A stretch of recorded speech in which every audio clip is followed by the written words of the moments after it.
Je peux citer énormément de classiques Barbie lorsqu'il s'agit de films. Barbie Cœur de princesse, Barbie au bal des 12 princesses, Barbie princesse de l'île merveilleuse, Barbie et la magie de Noël, Barbie apprentie princesse, Barbie réponse, Barbie casse-noisette, Barbie et le cheval magique, Barbie Fairytopia ou alors le journal de Barbie. Et la liste est vraiment longue. Les films Barbie méritent d'être discutés, je trouve, parce qu'ils ont bercé notre enfance et aujourd'hui, moi, je les considère comme des classiques dans l'animation. Et ma problématique aujourd'hui, c'est pourquoi les Barbie ont autant de succès. Coucou tout le monde, c'est Lily.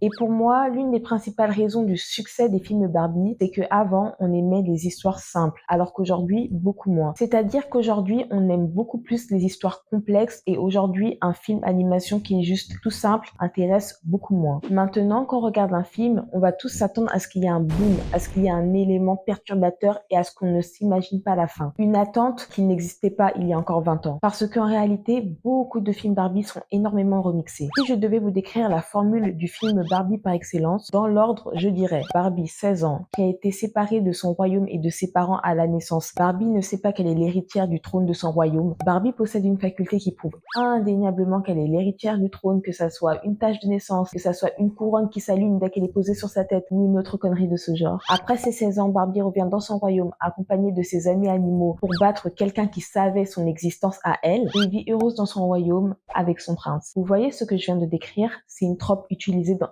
énormément de films Barbie et ça a toujours marché. Pour moi, le côté célestial dans Barbie, ça fait aussi partie de son succès dans le sens là où les films Barbie sont extrêmement beaux à regarder. Ce sont des films qui sont esthétiquement attirants pour moi, c'est-à-dire qu'on a grave envie de regarder parce que c'est beau, l'aspect médiéval est incroyable, l'aspect féerique, n'en parlons même pas. Les films Barbie ont toujours été très beaux à voir car ils possèdent un esthétisme qui fait rêver les enfants, surtout les petites filles. Même si de nos jours, j'ai l'impression qu'ils essaient de se détacher de tout cet aspect céleste pour se concentrer sur le naturel parce que pendant longtemps, on a reproché à Barbie d'être trop superficielle. Et quand je parle de superficialité, je parle pas forcément que de son physique, mais du fait que dans les films Barbie, tout soit beau et peut-être trop beau, donc pas naturel. Ce que moi je trouve dommage parce que le côté célestial dans les films Barbie, c'était quelque chose qui me donnait envie de regarder le film et aujourd'hui beaucoup moins. Une dernière chose pour moi qui fait le succès de Barbie, c'est le fait que Barbie se renouvelle constamment. Barbie possède toutes les carrières possibles et elle nous le fait savoir dans ses films. Barbie a été une princesse, comme elle a été une rockstar, comme elle a été une simple lycéenne, comme elle a été perdue au fin fond d'une île merveilleuse, comme elle a été une sirène, comme elle a été juste une star dans un film. Barbie se renouvelle constamment et c'est ça qui fait la diversité de ses films. Ce qui donne au final un vent d'air frais à toutes ces histoires remixées. Dans le sens là où même si l'histoire est à peu près la même, le personnage, lui, ne l'est pas.